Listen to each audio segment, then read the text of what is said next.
No. Paljosta ja paitsi katsojana. Tuli sieltä. Sitten maistetaan toisen kerran.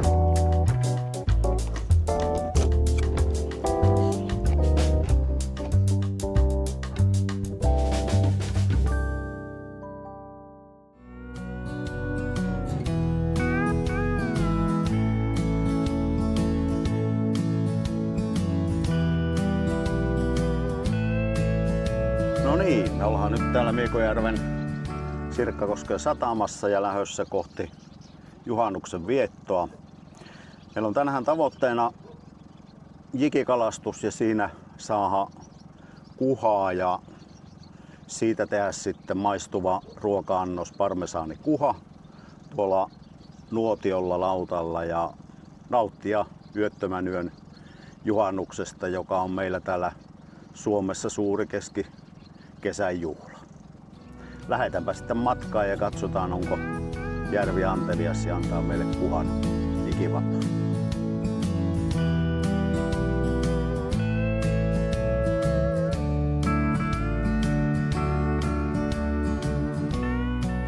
No niin, ollaan tässä lähellä Orhiselkää ja ajatus oli, että oltaisiin tässä vähän jo jikattu ja kokeiltu, mutta pilvet lähti menemään ja tuli aika kova tuuli, navakka tuuli oikeastaan, niin mä täytyy kyllä vähän mennä tuonne suojan puolelle ainakin nyt aluksi kokeilemaan, jos sieltä löydettäisiin kuhaa. Tässä on kyllä vähän liika kova tuuli.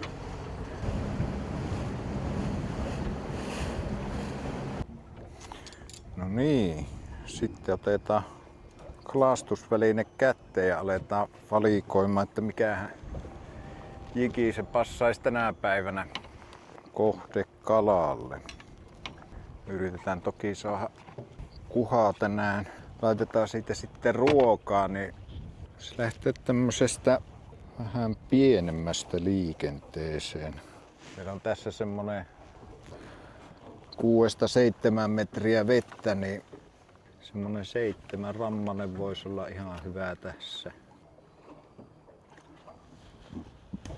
Tää on myöskin tämmönen stingeri tuohon mukaan, että vähän todennäköisempää se, että saadaan saalis kyytiin asti. Ne on kuhat vähän semmosia, että ne tykkää käydä näykkäämässä ja saattaa olla sitten siinä sen kuhan saalistus, ne rupeaa aika aroiksi sen jälkeen. Niin teen tämmösen mun patentin ja laitan tuonne vähän niinku ekstra koukut tuonne. Noin. Ihan hyvin se varmaan ui sitten siinä. No niin, nyt tultiin tähän Palkemensaaren pohjoispuolelle ja tässä vähän suojaa nyt kovalta etelätuulelta ja lähdemme katsomaan sitten, että olisiko meillä täällä kuhamahdollisuuksia.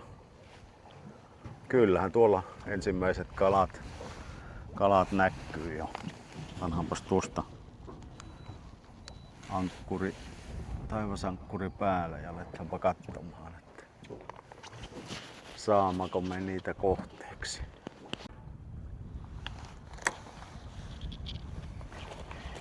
No niin. No niin. Ei haaviahan tietenkään ei. Haavia tää.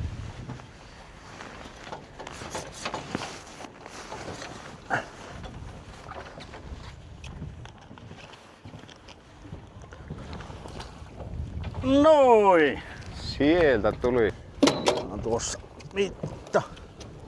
Joo, reilusti. 43 senttiä.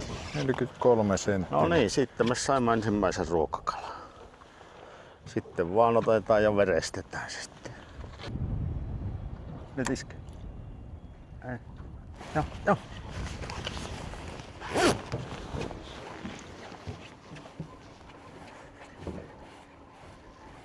Se on täyskokoinen. Yes! Hei! No niin. No niin, nyt on komea ruokakala. No niin, nyt on jokikuha tässä sitten käsittelypöydällä ja suomustamme ensin. Tarkoituksena on siis tehdä nyt parmesaanikuhaa ihan tuoreesta vasta pyydetystä Miekojärven kuhasta. Lähtee ihan nätisti tällä tuoreesta kalasta suomu. ei kannata perata. Ensin suomua ja sitten perkaa, niin se on paljon helpompaa. Näin me vähän sitten pesasemma ja aloitamme perkaus. No niin, sitten suomustuksen jälkeen otamme kiinni täältä kuhasta, missä ei ole piikkejä niin paljon. Ja avausveittelä avataan kuha.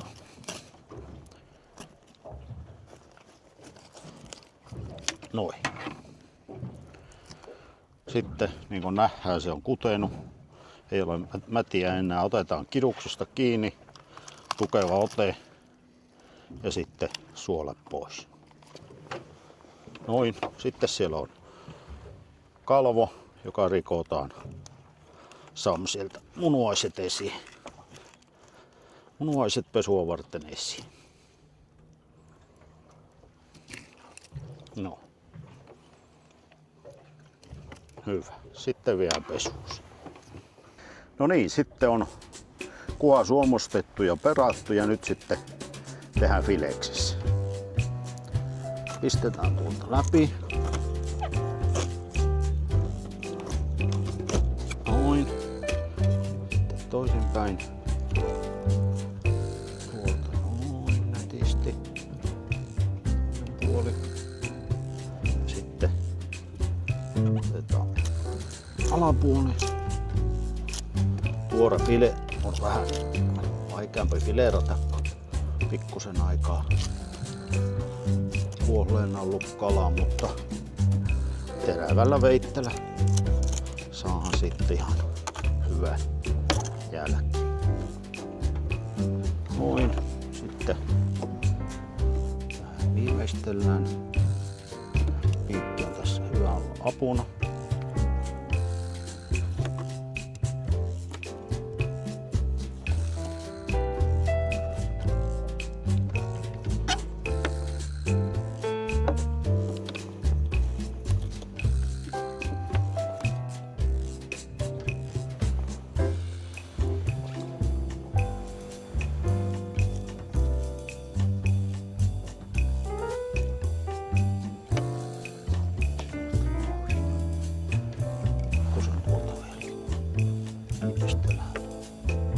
Sen verran terävä veitti tässä. Halkasi jopa ruodon. Noin. No, ja sitten me teemme sen vielä täysin ruodottomaksi ottamalla tosta pieni V-leikkaus tonne.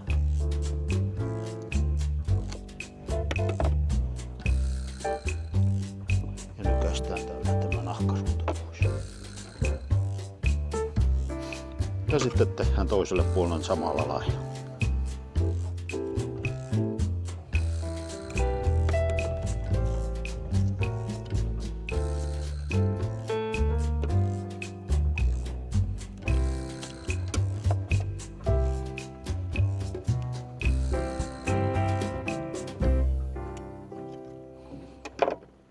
Laitetaan siihen suola ja valkopippuri sitten.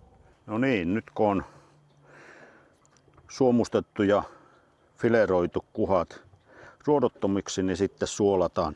Ja nyt pitää huomioida sitten kovasti se asia, että onhan ihan tuoreena. Mä oon nyt ollut noin tunnin kuolleena, niin liha on niin kiinteä, että se ei ota hyvin vastaan mausteita. Sen takia kannattaa se heti suolata ja maustaa ennen kuin alkaa valmistaa, että se kerkeää mahdollisimman pitkään maustua sitten. Ja suolaa saa käyttää vähän reilummin, koska se liha ei vain ime sitä hirveästi. Ja molemmin puolin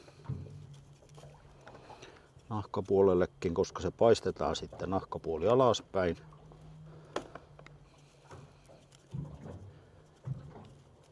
Ja sitten valkopippuria.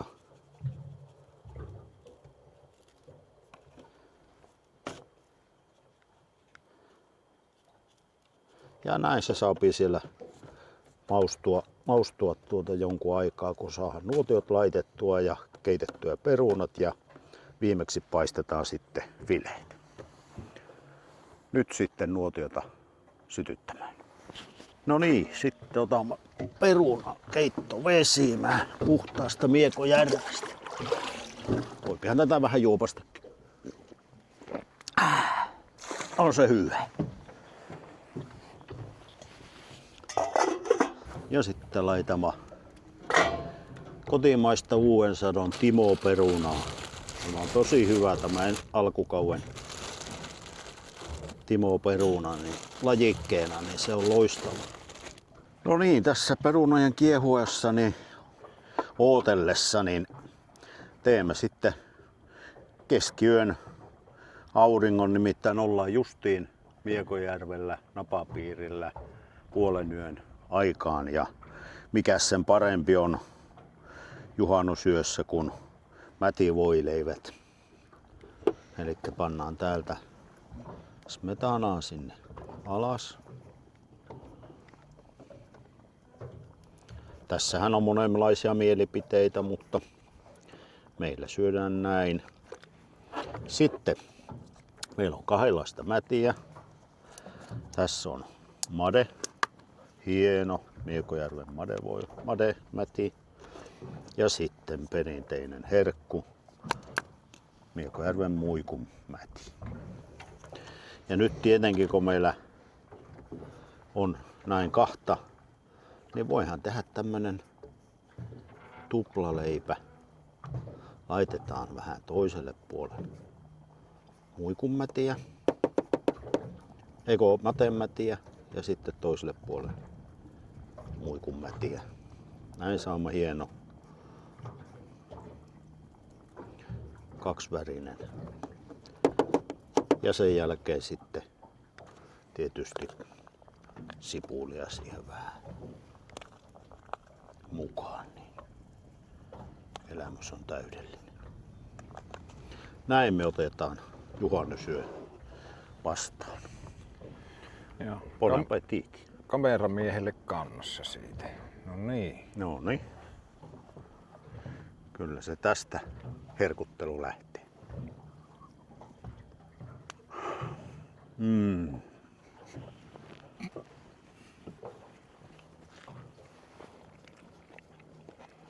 Onhan se paljosta ja paitsi siellä katsojana. Sitten maistetaan toisen kerran.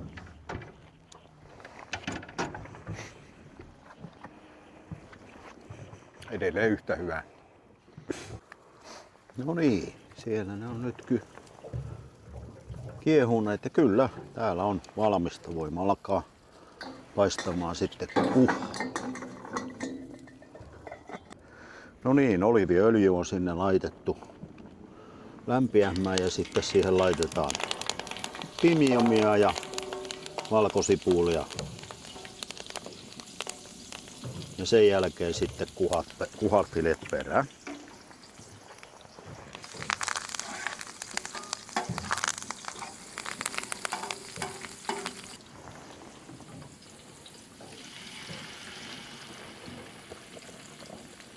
Ja niin kuin näkyy, kun on aivan tuore kala, niin se sitten käpristyy helposti pannulle ja sitä pitää sitten vähän painella sinne.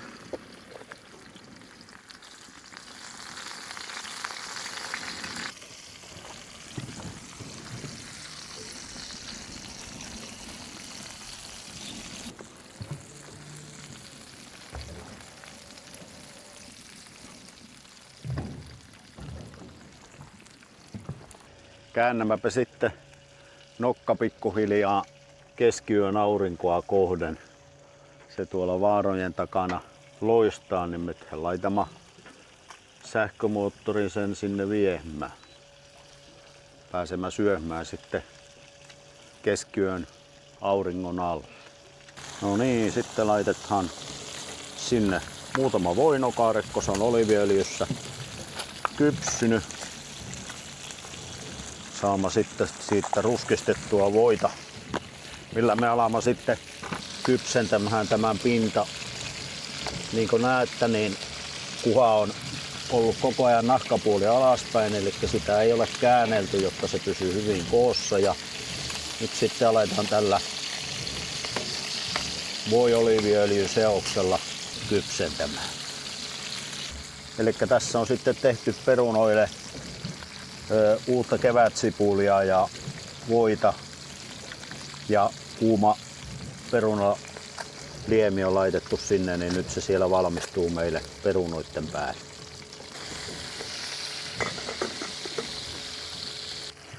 Ja sitten parmesanikuhan viimeistely. Raastetaan siihen parmesania vähän päälle.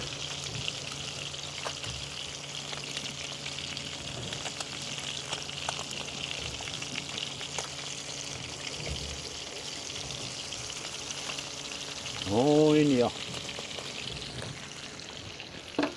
ja sitruunaa.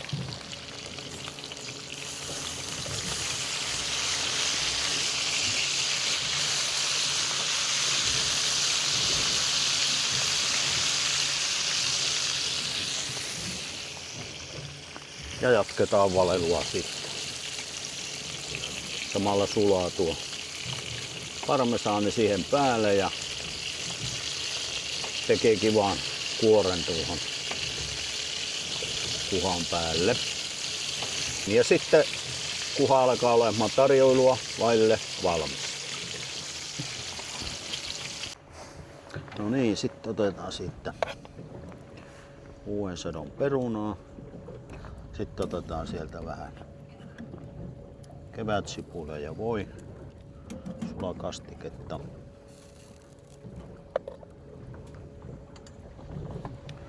Ja parmesaanikuhaa sitten. Ja laitetaan vielä vähän kuhan päälle täältä tää herkullista kastiketta. No niin. Sitten me vähän maistellaan täällä keskiyön auringon alla.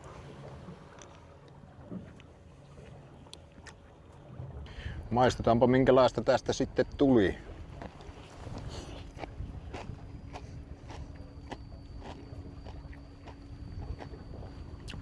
On se kyllä hyvä.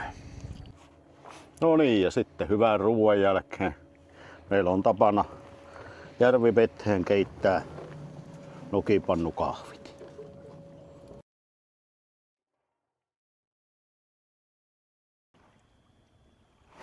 Niin sieltä.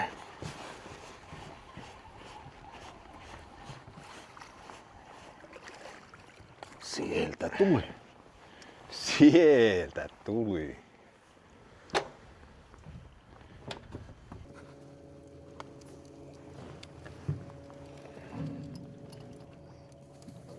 Ja sitten odotellaan vähän aikaa, että laskeutuu.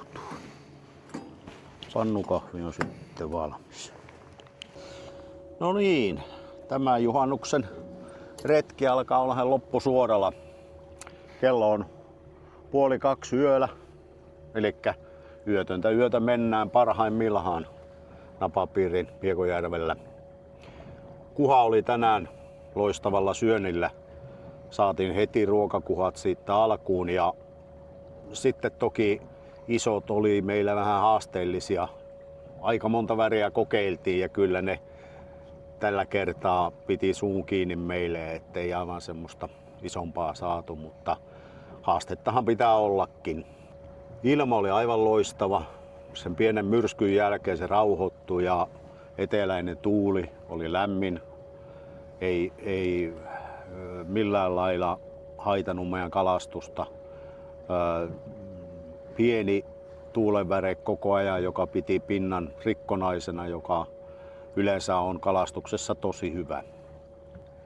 Niin, no ruuastahan meillä jäi tietenkin se sanomatta, eli uudet perunat oli taas aivan loistavat. Kuha laitettuna suoraan pannulle, niin onhan se tietysti ihan loistava. Ja sitten kun se nuotion äärellä tehdään, niin se tuo semmoisen mukavan savun maun siihen mukaan. Parmesaani, kruunaa, kuhan, sitä kannattaa käyttää. Tervetuloa tänne Piekojärvelle juhannuksen viettoon. Meillä on aina hieno juhannus ja 24/7 voimme kalastaa täällä. Hyvää juhannuksen jatkoa.